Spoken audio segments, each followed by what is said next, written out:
Hello बच्चों, कैसे हैं सब लोग। मैं उम्मीद करती हूँ कि आप सब बहुत बहुत मज़े में हैं और ज़ोरों शोरों से अपनी तैयारी कर रहे हैं। बहुत कुछ ही दिन बचे हैं अब आपके एग्जाम्स के, तो आई होप बहुत अच्छे से आप पढ़ाई में लगे हुए हैं। So let's start today's topic for the day, that is iso quant and iso cost. बहुत इंपॉर्टेंट टॉपिक है, एग्जाम में क्वेश्चन आप एक्सपेक्ट कर सकते हैं। देखिए, इकोनॉमिक्स में हम दो पर्सपेक्टिव से बात करते हैं, एक तो कंज्यूमर के पॉइंट से, एक प्रोड्यूसर के पॉइंट से।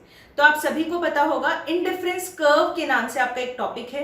इंडिफरेंस कर्व और बजट लाइन दोनों टॉपिक्स हमने पढ़े हुए हैं, दोनों पर वीडियोस मैंने आपको बनाकर दिए हैं। अगर आपने नहीं देखा है वो टॉपिक अभी तक, तो ऊपर दिख रहे आई बटन पर क्लिक करके इंडिफरेंस कर्व और बजट लाइन का वीडियो देखें और उसके बाद यहाँ लौटकर फिर से वापस आए। तो देखो, अगर कंज्यूमर के पॉइंट ऑफ व्यू से कंज्यूमर का इक्विलिब्रियम हमें फाइंड करना होता है तो हम पढ़ते हैं इंडिफरेंस कर्व। ठीक है, इंडिफरेंस कर्व क्या होता है आपके रिवीजन के लिए बता दूं, ऐसा कर्व जहां पर जो भी पॉइंट्स होते हैं, मान लीजिए ये आपका इंडिफरेंस कर्व है, तो ये जो भी पॉइंट्स इंडिफरेंस कर्व पर होंगे, ये सभी के सभी points, all these points will give equal utility. Equal utility या फिर आप कह सकते हैं equal satisfaction to the consumer. यानी इंडिफरेंस कर्व क्या होता है, वो कर्व जिस पर आने वाले सारे पॉइंट, सारे कॉम्बिनेशन ऑफ गुड्स कंज्यूमर को सेम सेटिस्फैक्शन देंगे। ठीक है, इसीलिए इसे कहते हैं indifference curve. Consumer is indifferent to the various combinations lying on the curve. Consumer को कोई फर्क नहीं पड़ता वो ऑप्शन ए या कॉम्बिनेशन बी या कॉम्बिनेशन सी या कॉम्बिनेशन डी, चारों में से कोई भी चूज कर सकता है। क्यों? क्योंकि सारे के सारे जो कॉम्बिनेशन ऑफ गुड्स हैं उन पर उसे सेम सेटिस्फैक्शन मिलता है। ठीक है, इसी तरीके से होता है हमारा इंडिफरेंस प्रोडक्ट कर्व। ठीक है, मतलब प्रोड्यूसर के पॉइंट ऑफ व्यू से अगर हम जानना चाहें तो वो क्या होगा, देखो हम उसे कहते हैं आइसो क्वांट कर्व। अब आइसो क्वांट से आपका क्या मतलब है, सबसे पहले तो आइसो का मतलब होता है इक्वल। ठीक है, इक्वल। और क्वांट का मतलब आप खुद समझ जाइए, क्वांट का मतलब है क्वांटिटी से। तो क्वांटिटी किस चीज की होगी, प्रोडक्शन की, है ना। टोटल प्रोडक्ट होगा, टोटल प्रोडक्ट बोल दो, या फिर टोटल क्वांटिटी किसकी, जो आपने प्रोड्यूस किया है गुड, आउटपुट की, है ना। तो iso means equal and quant means quantity और आउटपुट।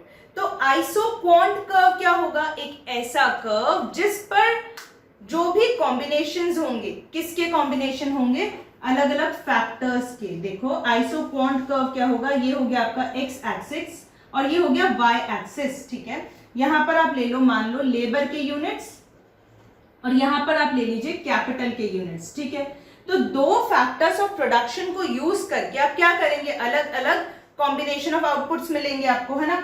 आप आउटपुट बनाएंगे तो एक ऐसा कर्व, ठीक है, जिस पर जो भी कॉम्बिनेशंस आप चूज करें, ठीक है, अलग अलग कॉम्बिनेशंस आप लेबर और कैपिटल के यूज कर रहे हैं, ये सारे कॉम्बिनेशंस आपको सेम आउटपुट देंगे। ठीक है, आई होप आपको बात समझ आई। जैसे इंडिफरेंस कर्व कंज्यूमर को सेम सेटिस्फैक्शन देता था, आइसो क्वांट कर्व प्रोड्यूसर को सेम आउटपुट देगा। यानी ये जो कर्व है, इस पर लाई करने वाले सारे ये जो पॉइंट्स हैं, सारे कॉम्बिनेशन है फैक्टर्स के, किसके, लेबर और कैपिटल के, ये सेम आउटपुट देंगे प्रोड्यूसर को।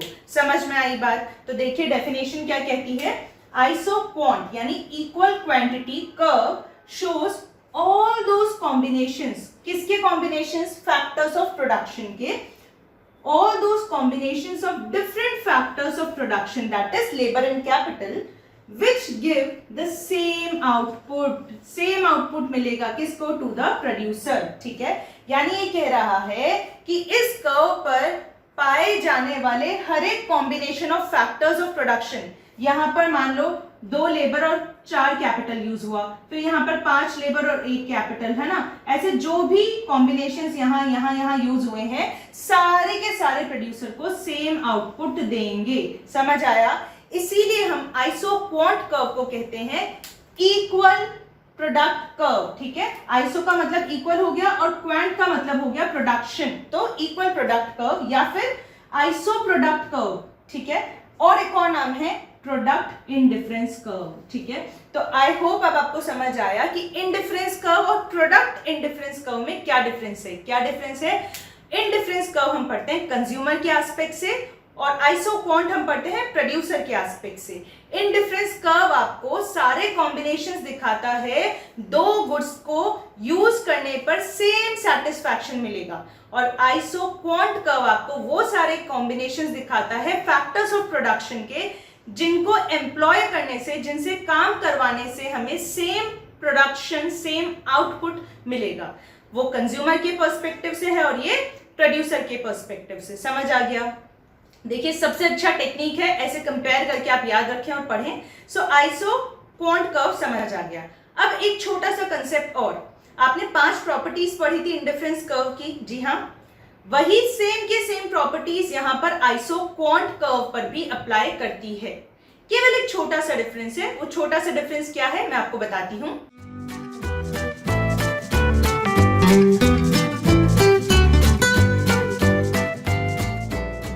तो देखिए, इंडिफरेंस कर्व की 5 प्रॉपर्टीज थी कुछ ऐसे कि इंडिफरेंस कर्व कुछ ऐसा होता है, नेगेटिवली स्लोप्ड होता है। ठीक है, पहली चीज तो ये इंडिफरेंस कर्व ऐसा होता है IC1 मान लीजिए, और दूसरी चीज it is convex to the origin. ठीक है, कॉन्वेक्स होता था ओरिजिन को, किस लिए? क्योंकि MRS marginal rate of substitution कम होती जाती थी जैसे जैसे हम नीचे आते थे। ठीक है, यहां पर भी ये जो आइसोक्वांट होता है ये नेगेटिवली स्लोप्ड होता है। अगर आप एक आइसोक्वांट को ड्रॉ करेंगे तो वो कुछ ऐसा ही मिलेगा आपको, बिल्कुल इंडिफरेंस कर्व के जैसा सा ही मिलेगा। ये हो गया आपका आइसोक्वांट IQ। ठीक है, सो नेगेटिवली स्लोप्ड होता है, कॉन्वेक्स टू द ओरिजिन होगा, लेकिन रीजन क्या होगा देखिए, ड्यू टू डिमिनिशिंग MRTS। ये जो आइसोक्वांट है ये नेगेटिवली स्लोप्ड है, कॉन्वेक्स टू द ओरिजिन है, क्योंकि marginal rate of technical substitution decline हो रहा है। जैसे जैसे आप कर्व पर नीचे आते जाएंगे MRTS कम होगा। ठीक है, तीसरी चीज देखिए, do not intersect each other. मतलब अगर आप और भी इंडिफरेंस कर्व बना देते ऐसे ऐसे, और ऐसे ही आप और आइसोक्वांट बना दें, IQ2 हो गया ये, ठीक है, ये 1, ये 3 हो गया, तो ये कभी भी एक दूसरे के साथ में टकराएंगे नहीं, इंटरसेक्ट नहीं करते एक दूसरे को। ठीक है, फोर्थ प्रॉपर्टी है a higher curve represents higher level of output. ठीक है, तो जितना ज्यादा ऊंचा इंडिफरेंस कर्व होगा उतना ज्यादा यहाँ पर क्या मिलता था? हायर सेटिस्फैक्शन, हायर यूटिलिटी मिलती थी।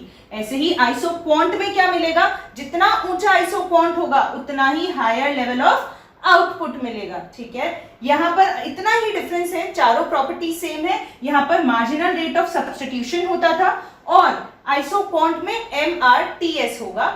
इंडिफरेंस कर्व में इक्वल सेटिस्फैक्शन होता था, आइसोक्वांट में इक्वल आउटपुट होगा।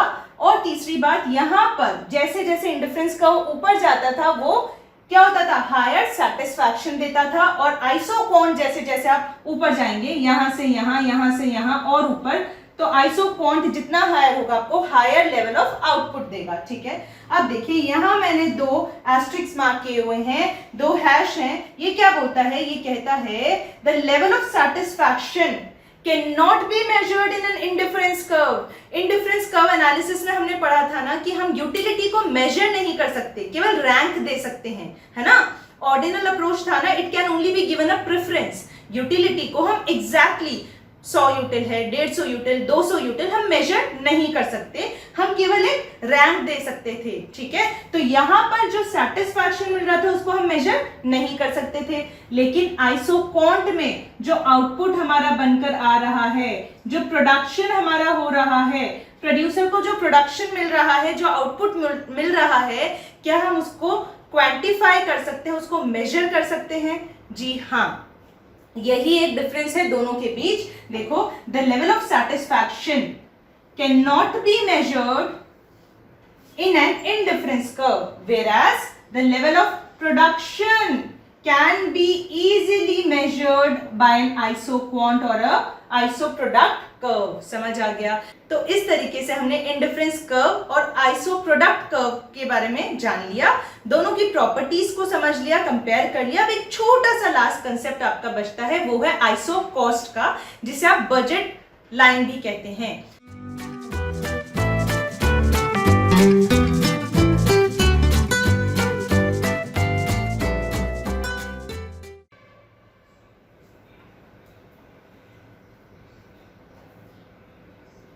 देखिए, जैसे हमने इंडिफरेंस कर्व में एक बजट लाइन पढ़ी थी ना, कि हर कंज्यूमर ज़्यादा से ज़्यादा सेटिस्फैक्शन चाहता है, पर वो कितना खर्च कर सकता है, उतने ही गुड्स खरीद सकता है जितना उसका बजट हो, है ना, जितनी उसकी इनकम हो। ऐसे ही एक प्रोड्यूसर के पॉइंट ऑफ व्यू से देखो, एक फर्म, एक प्रोड्यूसर ज़्यादा से ज़्यादा प्रोडक्शन करना चाहता है ना, उसकी इच्छा तो यही होती है। लेकिन बताओ, क्या इच्छा से प्रोडक्शन हो सकता है? नहीं। प्रोडक्शन के लिए चाहिए कैपेसिटी, और कैपेसिटी का मतलब मॉनेटरी रिसोर्सेज। कितना पैसा है आपके पास लैंड को पे करने को, लेबर को पे करना पड़ेगा, कैपिटल को पे करना पड़ेगा, या कैपिटल लाना पड़ेगा। इसलिए प्रोडक्शन कैपेसिटी का कैसे पता चलेगा? मॉनेटरी रिसोर्सेज, मॉनेटरी कैपेसिटी कितनी है। तो आइसो क्वांट तो हमें वो प्रोडक्शन बताता है जो हम करना चाहते हैं, और कितना प्रोडक्शन हम कर सकते हैं वो कौन बताएगा? Iso cost line. एक बजट कंस्ट्रेंट हो गया हमारा। आइसो कॉस्ट क्या होता है? वो हमें कॉस्ट दिखाता है अगर हमने अलग अलग फैक्टर्स को यूज करके प्रोडक्शन किया, जो हम चाहते हैं उतना आउटपुट हमने बनाया अलग अलग फैक्टर कॉम्बिनेशन से, तो हमको कितना कॉस्ट आएगा। एक बजट कंस्ट्रेंट देता है आइसो कॉस्ट लाइन। आइसो मतलब इक्वल, और कॉस्ट का मतलब क्या होता है? कॉस्ट का मतलब कॉस्ट यानी खर्चा आपका, पेमेंट जो आपको करना है। सो इक्वल कॉस्ट लाइन, ठीक है, ये हो गया एक। तो इसे इक्वल कॉस्ट लाइन भी कहते हैं, और बजट लाइन या फिर बजट कंस्ट्रेंट भी कहते हैं, ठीक है। Iso cost line, budget line और बजट कंस्ट्रेंट लाइन बताती क्या है? ये हमें अलग अलग फैक्टर्स का कॉम्बिनेशन हमने यूज किया, जो हमारा डिजायर्ड आउटपुट है वो बना दिया, ठीक है। वो बनाएंगे तो हमारी कॉस्ट बिल्कुल सेम आएगी हर एक पॉइंट पर, जो आइसो कॉस्ट लाइन पर पॉइंट है उस पर। देखो क्या बोलती है iso cost line? It shows various alternative combination of two factors, ठीक है। हम दो फैक्टर्स यूज करेंगे प्रोडक्शन में, एक तो लेबर और एक कैपिटल, तो इनके अलग अलग कॉम्बिनेशन दिखाती है। मान लो 20 units of labour, 5 units of capital, 25 units of labour and 2 units of capital, 10 units of labour and 50 units of capital. तो ये अलग अलग कॉम्बिनेशन दिखाती है आइसो कॉस्ट लाइन। लेकिन सबका कॉस्ट कैसा होगा? देखो, which the firm can buy, अलग अलग फैक्टर कॉम्बिनेशन जो कि फर्म खरीद सकता है विथ गिवन आउटले और एक्सपेंडिचर, यानी कि जो आपका खर्चा है ना, जो मॉनेटरी रिसोर्स है वो गिवन रहेगा, वो फिक्स्ड रहेगा, वो बता दिया जाएगा आपको। तो यही होता है बजट लाइन या फिर आइसो कॉस्ट लाइन। यहाँ देखो एक एग्जांपल है, आप ही के मॉड्यूल में है। गिवन आउटले यानी कि खर्चा दिया हुआ है 1000 रुपए, ठीक है। दो फैक्टर्स आप यूज करोगे, x और y। x के एक यूनिट की प्राइस है 10 रुपए और y की एक यूनिट की प्राइस है 20 रुपए। अब आप अलग अलग कॉम्बिनेशंस बना सकते हो यहाँ से, है ना। तो चलो अलग अलग कॉम्बिनेशंस हम बनाते हैं। देखिए x यहाँ लिख दो और y यहाँ लिख दो। आपको पूरे के पूरे 1000 रुपए खर्च करने हैं और 10 और 20 रुपए प्राइस है। तो अगर मान लो सारे के सारे पैसे 1000 रुपए x पर खर्च कर दो, तो you can buy 100 units of x and 0 units of y। एक और कॉम्बिनेशन बनाओ, अगर आप सारा का सारा y पर खर्च कर दो, x पर तो 0 यूनिट्स खर्च किए, है ना, x का एक भी यूनिट आप नहीं काम में लोगे, और y पे कितना यूनिट्स, 50 यूनिट्स y के खरीद लोगे 20 रुपीज ईच पर। दोनों ही केसेस में 1000 रुपए खर्च हो गए।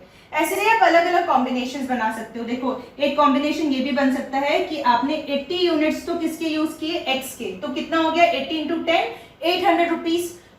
1000 माइनस 800, 200 और बच गया। सो 200 से आप कितने यूनिट्स y के खरीद सकते हो? 200 रुपीज से कितने यूनिट्स y के खरीद सकते हो? 10। तो 80 units of x and 10 units of y, है ना। तो ऐसे करके आप पूरे 1000 रुपए खर्च करने हैं, अलग अलग कॉम्बिनेशंस बना सकते हैं। ये सारे कॉम्बिनेशंस आपको क्या देगा? अलग अलग कॉम्बिनेशंस। जब आप एक ग्राफ पेपर पे ड्रॉ करोगे तो जो लाइन निकल कर आएगी, है ना, जो कर्व निकल कर आएगा, उसे हम आइसो कॉस्ट लाइन कहते हैं। ये हो गया आपका y एक्सिस और ये हो गया आपका x एक्सिस, ठीक है। ये एक ऐसी लीनियर लाइन होगी जिसे आप आइसो कॉस्ट लाइन कहेंगे, ठीक है। अब यहाँ पर आप अलग अलग कॉम्बिनेशंस रख सकते हैं। जैसे हमने हमारे अभी एग्जाम्पल में देखा कि अगर आप सारे के सारे पैसे x पर खर्च कर रहे हो, तो एक कॉम्बिनेशन आया था ना 100 और 0 का, ठीक है। और y पर अगर सारे खर्च कर रहे हो तो 0 और 50 का कॉम्बिनेशन आया था। तो ऐसे ही अलग अलग कॉम्बिनेशंस आएंगे और ये सारे कॉम्बिनेशन आपको क्या देंगे, सेम कॉस्ट होगी इनकी, same cost, iso cost, that is why it is known as iso cost line. ठीक है, देखो बात क्या है मुद्दे की, that total cost to the firm remains same. अगर आइसो कॉस्ट लाइन पर जो भी फैक्टर कॉम्बिनेशंस है, लेबर और कैपिटल आपने जो भी फैक्टर कॉम्बिनेशन में यूज किए हैं, सबके सब आपको सेम कॉस्ट देंगे। समझ आ गई बात? तो देखिए आइसो क्वांट क्या होता है, वो कर्व जिस पर सारे पॉइंट्स आपको सेम लेवल ऑफ आउटपुट देंगे, किसको, प्रोड्यूसर को। और आइसो कॉस्ट लाइन जो है उसे हम बजट कंस्ट्रेंट भी कहते हैं। क्यों?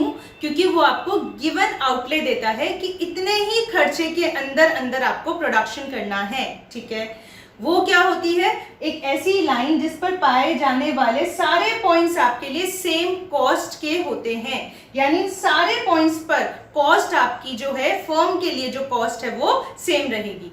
I hope this is clear. Iso quant, iso cost and the properties of iso quant.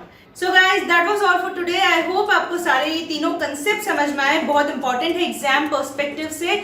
अगर आपको वीडियो पसंद आया तो hit the like button and subscribe to the channel. मैं नीचे आपके कमेंट्स का इंतजार करूंगी हमेशा की तरह, जहां पर आपको मुझे बताना है कि आपका कितना परसेंटेज कोर्स हो चुका है इकोनॉमिक्स का अभी तक। यू हैव टू राइट 80%, 50%, 90%, जितना भी आपका कोर्स हो गया है आपको नीचे कमेंट बॉक्स में लिखना है। और आपको ये भी मुझे बताना है कि नेक्स्ट वीडियो में किस टॉपिक पर बनाऊं। सो टिल देन हंसते रहिए, मुस्कुराते रहिए और दिल लगाकर बस पढ़ाई करते रहिए। मैं मिलूंगी आपको जल्दी नेक्स्ट वीडियो में आपकी डिमांड के according. Till then study well, bye bye.